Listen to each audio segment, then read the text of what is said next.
Alright, today I'm going to teach you how to build costing modules out of profiles so that way you can get the quantity square footages of block walls or brick or what should I say, stone. So you can take Profile Builder and get it to read any quantity that you want. So right now today we're working on the CMU costing modules. We're working on 12-inch block. So I'm going to show you the easiest way that I've found. The first thing was to properly name everything so that it's easy to track. So when you set up your codes and tags. So without kind of confusing in the beginning, let me get into it and show you my exact process to doing so. So the first thing I'm going to do is I'm going to open up my folder and show you where I store these. So I've actually created a separate master folder for naming my blocks. So this folder goes from 201 to 205 in an A, B, C manner. So the A, B, and C is the finish of the block. And what I mean by that is I'm going to pull up another folder here. And we have what is kind of like a master legend that you read. So you can see that you got the smooth face, you got the split face, and then you got your ground face block, and they're all coded, and it gives you an abbreviation for what they stand for. So today I'm working on building a training module for a car wash. So a lot of the block, it has some 12-inch ground face. So I'm building a ground face module today. And it starts with 401C. And then the thing is I can just replicate this. Let's say we have two types of ground face block that are exactly 12-inch. Well, this number would change to 402, and we would just repeat the process: 402, 402, 402. All these would be 402 on the next legend. That way, you can essentially take the same finish letter type of block, and you just change that first digit to represent something different, so we know how to track it. Okay, so the first thing I do on my tag, it's important. I've picked the most common, so I've created what I call the folder over here in a tag, and I put it in parentheses. So I would copy this, I'd paste it over here, I made a few adjustments. I put 401C, and then I opened it up, and while it was selected, I'd click these buttons here to add the tags into it, and then I would simply say I would take this one. I would copy it, hit copy, and then I would paste it in there. That was the fastest way to transfer names into the folders, doing it. And now I see I got to click this again. So it's basically kind of like you're working out in the field on your computer and you have all your information pulled up, ready to go template, because it's going to be extremely time consuming to type all of this in. So if I want to add this in there, I'll just copy it. Copy. Let's say I need this block in here. And I'm going to paste it in there. So right now I really don't need those, but I'm going to leave those for the sake of the video. And then the great thing about tagging it this way and tracking it is we can collapse it at any time. If we're doing a takeoff and we don't even need it, it keeps your tags a lot cleaner. So the next step I want to do is we're not going to create the material yet. We're just going to go over to our profile builder. I'm going to open up my profile dialog. I'm going to search the glass. I'm going to open the present button. I'm just going to start fresh new. I can pick any of these walls because I can modify them. I always go for the 4.5. I'm going to, without naming it yet, I'm going to just set the placement point to bottom right. What that simply means is it changes where, when you use the profile, you can see where that dot is, how it gets placed in the model. So I always just place, that's what I choose for my setting on my placement point. I go in here, I break the chain, I go in here. A 12-inch block is really 11 5/8 inches. So I enter that in the dialog. I always set it to 3 foot 4 inches. Just as a common, we can always change this in the dialog when we're doing our takeoff and not affect our reading as long as we change it in the dialog. But I set it to 3'4" because a lot of times if you're building a wall, you go up to 3'4", and then your next 8-inch block that you set above that is usually your bond beam. So, and your bond beams are mostly at 4 foot, common on plans. Not always, but it just makes it easier if we open up this dialog. Okay, so right now we could actually tag this material. You can see there's quite a bit of tags. So what I'm going to do is my first tag, the first profile that I'm wanting to build, and I'll do this to make it easier for you guys to find. I'm going to find just the regular block. We're going to start out building the regular block. I'm going to double click it. I'm going to copy this, go over here. I'm going to set the name now. And the only thing I'm going to add is profile. Because when I save it, this is the name that I'm going to see in the folder. So whatever you named up here, but I like to name it profile because later on when we build an assembly with label, we'll be able to find it in our folders a lot faster. Because if you can see, there's a lot of block just within this 12 ground face line of the 401s. Okay, so now that we've done that, I'm going to go ahead and I'm going to go into my tags.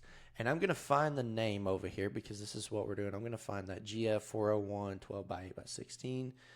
And usually I think the SketchUp puts it in alphabetical order. So there's 12x8x16 GF401C. So what I'm going to do, I've set the tag. I'm just going to build a 4 foot long wall. Let's type in 4 feet. Okay, now that I've built that, I'm going to test and make sure that my tag is working. So I know that now anything I build out of this profile, the tag is working correctly. The next step is I want to create a material for this. And right now I'm just using low resolution patterns. So I actually open up my warehouse. I go in here and I go into materials. I type in CMU, hit enter, pulls up. I'm going to go to here first. And then I'm going to hit download. And I do this every time. So, second thing, I'm just going to put a little bitty square. Sorry, guys, it's running a little bit slow. Okay, so I just drew a square on the ground. I'm going to click this material and paste it. And with this one, I'll have to make some minor adjustments to it. So obviously it's not to scale, but on this particular material, I just go in here and I set it to 16 inches and hit enter. And now it's already scaled. I know on this one for sure. Okay. So the only thing is I don't like the name. So I'm going to go and exit out the name and I'm going to paste, because I haven't changed anything. I'm going to paste the name and to match this tag right here. And the tag that we have in our bar. That'll be easy to track in case we ever need to go and change the color, because if we get 4 different types of block, one wall might be really close to the other, but we can always come in this dialog if we know what the name is, or you can use your little eyedropper to catch the material and pick it up. But I can always adjust this and never affect anything. That's the important part, is we can adjust it and never affect our quantity readings.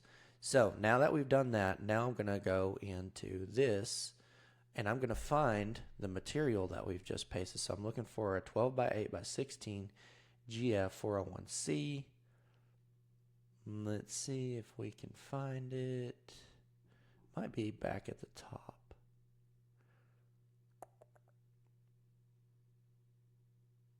There it is, right here. And that's the thing, when you start getting a lot of these in here, it can get difficult. So I'm going to go ahead and test it to make sure that my material's tied to it. 4 foot, boom. Let's see. Huh.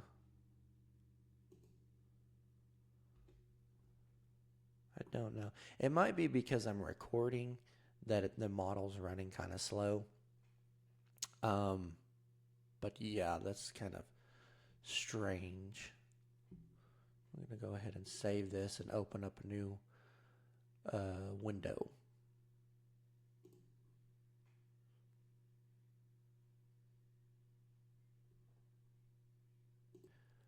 Okay, so I had to open up a new SketchUp model. I think I just have too much in the other one, and I'm recording at the same time.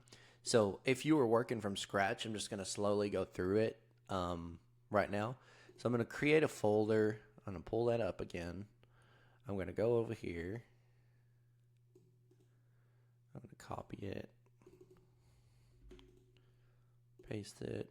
Actually, I need to do this. We need to make the name correct. So I'm going to copy this one. This is what the folder name is going to be. Need to put parentheses around that. And then I want to put the full name, because the folders will be easier to identify. Now within the folder, I'm just going to add 2 block. So I'm going to add that one, of course.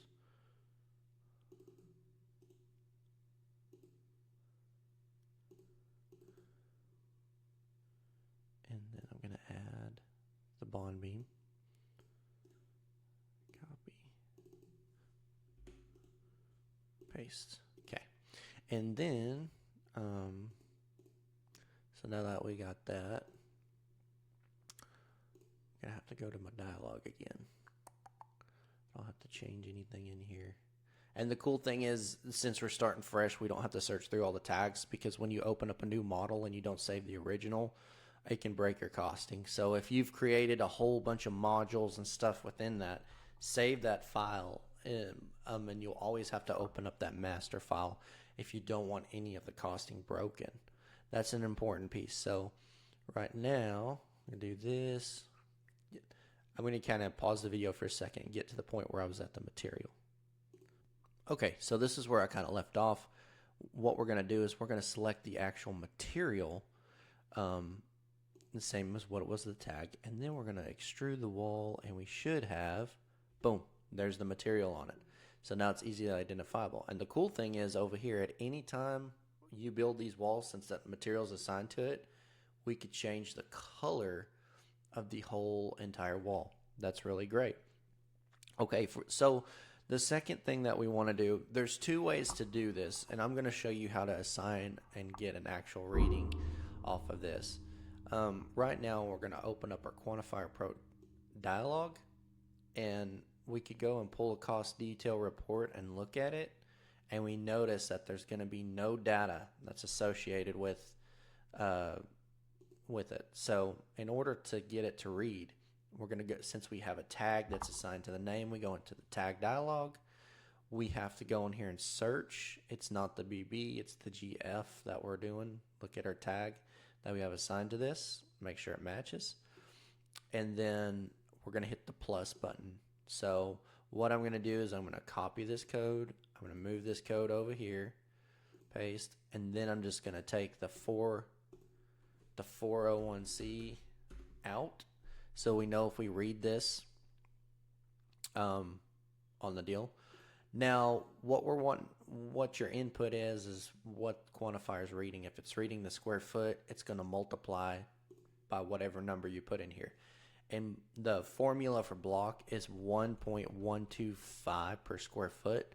So if you have 100 square foot of wall area, you would multiply it times 1.125 to see how many block that you need. The unit is the reading we're getting is block, and this is for reporting. So now if we click on the wall and we pull a report, cost detail report, it's saying 19 block. And the cool thing is you can pull a report and see how everything reads.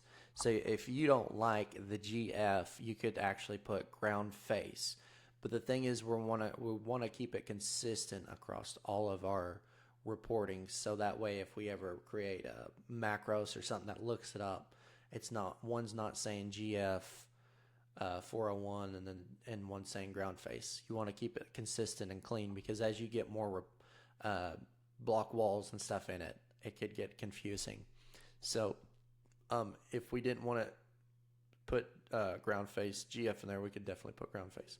Okay, so that's one way. And the way you can check yourself to make sure it's reading right is you can actually do a little math formula like this. If I know I'm going to go ahead and change this to 4 feet. Okay, and I know if I extrude, since it's 4 foot tall, 4 foot long, I think it reads like 18 block. So if I know that this is to be true, I'll pull a report to double check myself. And what Quantifier Pro is doing is it's taking this area up here that you see, that's right in here, 16 square feet, and it's multiplying it times 1.125, which was actually in your tag dialog.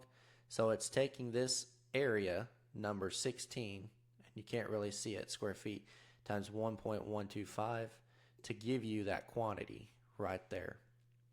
And I know that to be true because I know if I take 16 times 1.125, it's going to equal this number, 18 block. So that's kind of a way you can cross-check you. Always think of something that you know is true and then pull the report and see if it's reading exactly what you want.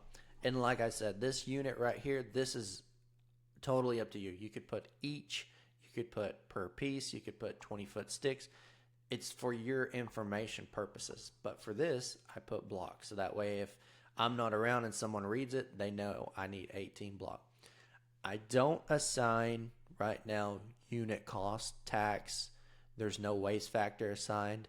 The reason being is first we're working on our database, getting it solid, and then maybe when we go to Excel, we can actually clean it up. And that's the great thing about this is you can export this to an Excel worksheet, save it, and then open it. And it reads a little bit different. But later on, we could create, I guess, what you would call a macros. So while this is pulling up, I'm going to pause the video and show you. So here we are in Excel. The only thing we need to do is open up these columns a little bit so it's a little bit easier to read, and sometimes it'll condense it down. But you can see it says code, description, quantity. It kind of reads like Quantifier Pro. Well, as you get more and more lines, we could have a formula that actually reads it and consolidates some of the block count together. But that's kind of like a little future plan. So we're going to close this out for now and then go back in. So now that we have this built, we've tested it, everything works, I'm going to go to save it. So I'm going to hit this little button right here. I'm going to, in my folder, I go to downloads and I actually have what's called a Masonry folder right now. And I'm going to organize this a little bit later on. And I go into the folder and I look for ground face profiles. Now you notice I have two. They're absolutely the same thing. The only thing is, let me widen this column out here to show you. These are the same blocks, but you notice one says assembly with label and one says profiles. I'm going to do the one with profile because we just built the profile. I'm going to open up. I'm going to save it in this folder. So now that I've saved it in this folder, I want to build what's called an assembly because I want a label on this wall when it's getting extruded. So the next thing I'm going to do is I'm going to create a label. So right here, I'm just going to sit there and I'm just going to paste it in just because since I have it, it's the fastest way. I'm going to look at it and I'm going to put it on this profile that I've just built. Okay. Now here's kind of the step-by-step process you need to do. Now that this is selected, I'm going to right click and I'm going to explode this label. Okay. So I think I actually exploded the wall. All right. That's not going to work. So I didn't want to explode the wall. So what I'm going to do is I'm going to build this again right in front of here. I'm just going to go 4 foot, boom. Okay. I'm going to click on select this. Yep. So I'm going to, you want to explode the label. Now that it's exploded, it's still highlighted. We're going to create and make it a component. So I'm going to hit make component.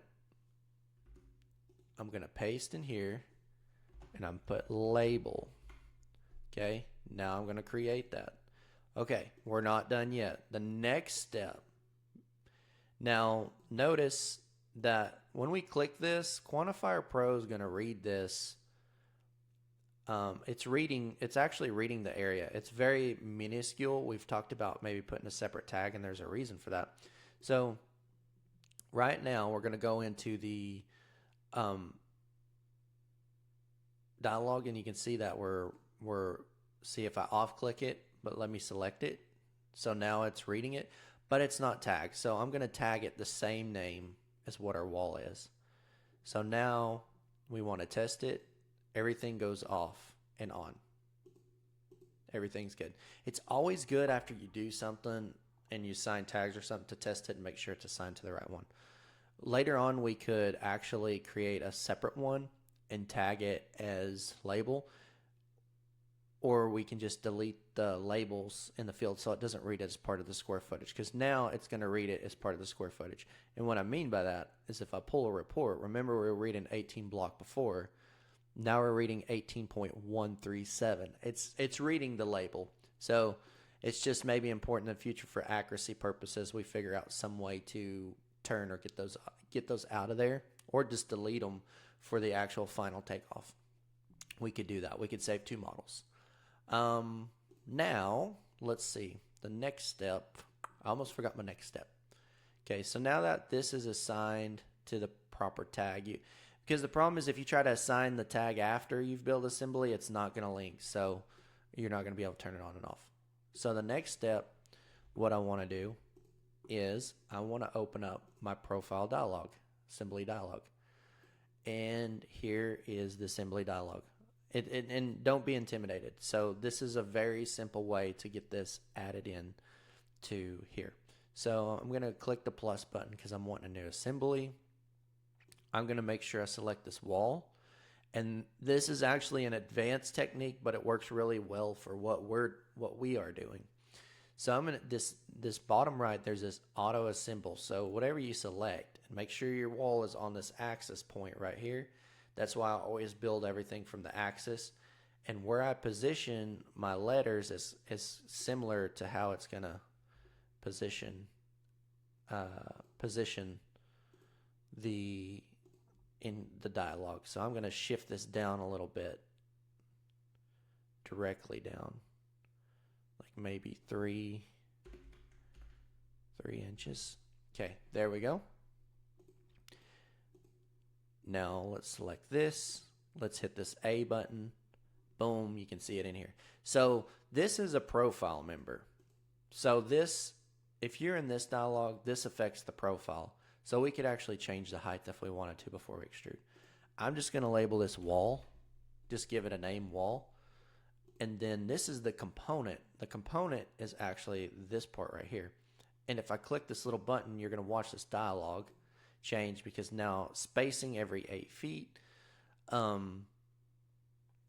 that's going to show you the spacing of the letters. And I'll show you a neat way to look at how every measurement gets affected live with the profile.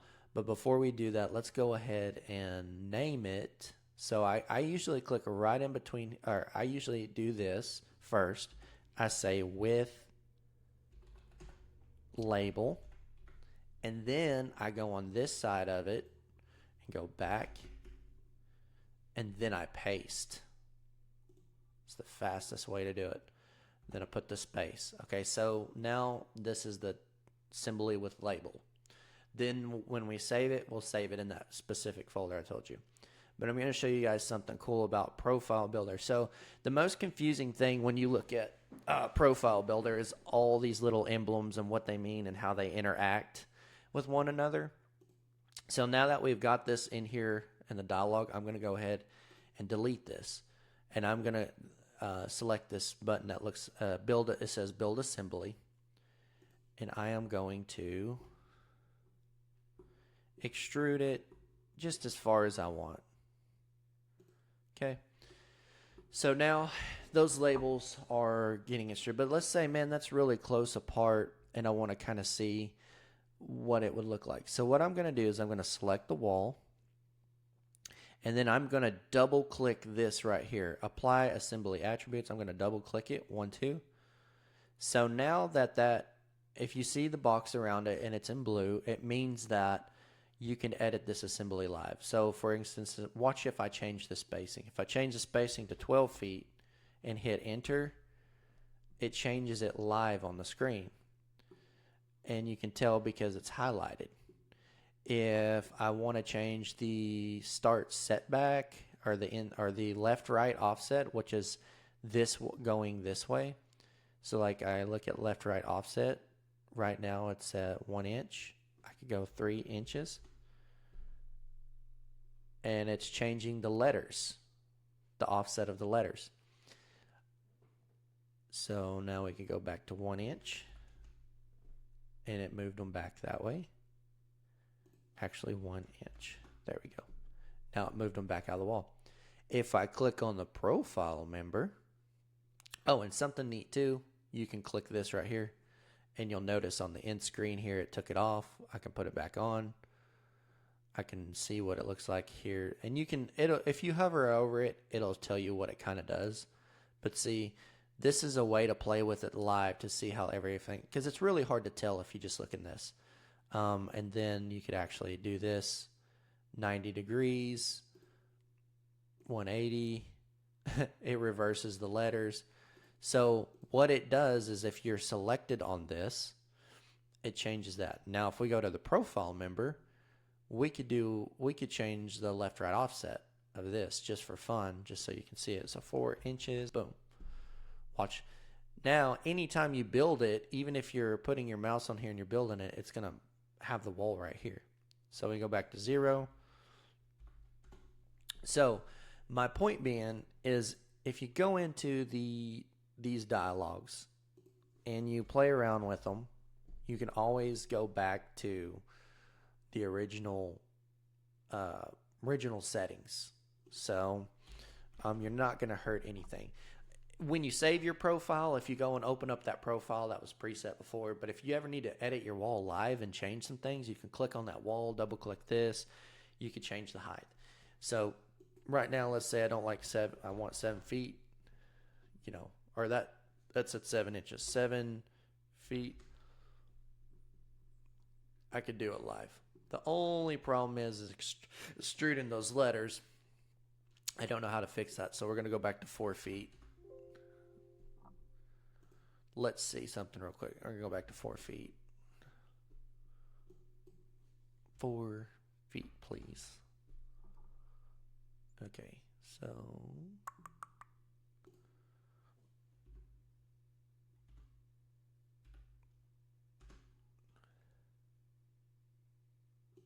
I don't know why. Oh, here we go.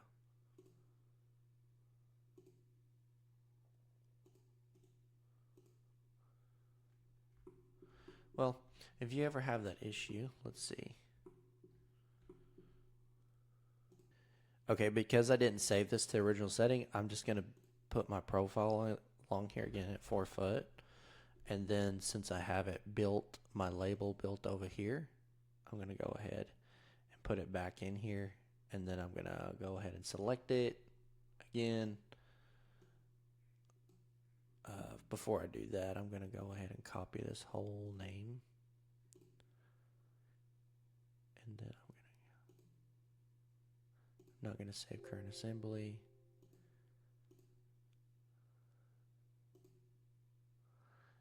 Let's see, I want to do new profile. No. Go like this. Hit the A button. We've pulled it in. There we go. We pulled it back in. So we've kind of got it to normal. So that's the only thing, but you can play with things live. Okay, so this is pretty good. So what I'm going to do, I'm going to test it. I'm going to extrude it out. Oh, it didn't read it as a profile member. That is weird. I've never had that happen. Okay, so we're back on track with it. Just had to make a few little adjustments. But now we can build it. And then I'll just do I'll click on it. I'll test the tag, even though it's probably going to work. Make sure it's tagged so I can see it's tagged there. The only thing is that's not tagged. So when we made it, I should have exploded it and stuff like that. So that's the important part. But anyways, if I want to save this now, let me change this name. So now I'll go into my downloads. I'll go into my Masonry folder. This is kind of like my master folder. Later on, I'm going to organize it a little bit better. I'm looking at 12x8 ground face 401C label with assembly, and that's what I'm saving. So I'm opening it up. Haven't put anything in there. Save it. There we go. In the future, if I ever need anything, so now if I ever need this again, I can actually go into it. It's already loaded in the file, but you can click on this file here, and if I was looking for something specific, I could go back into the Masonry, select file, and it's going to show you all of these. Now, the reason, like I said, profile. So if I have this dialog open, this is an assembly dialog. Notice it says assembly. I want to look for anything I have assemblies will work. But if I try to click on something that says profile and I click on it, it doesn't always. Well, actually that one did, so I must have had it mislabeled. But sometimes when you click on the profiles, you have to be in the profile dialog and look it up in the folder versus being in assembly and vice versa. But now I could use this wall right here. Let's say I want to go back and find that original one that I had. I could go back in this folder. I could look for the 401C ground face select folder, and it'll show me a picture of it. There it is. I can select it, and now I have it at any time. So that's a little, I tried to keep the video short. That's a little bit of a crash course on how you can build these. And then you just start repeating it. The next part will be showing you how to do materials. But first what I need to do is build this with, basically I got to do the bond beams, the lintels, and stuff like that. So hope you enjoyed the video.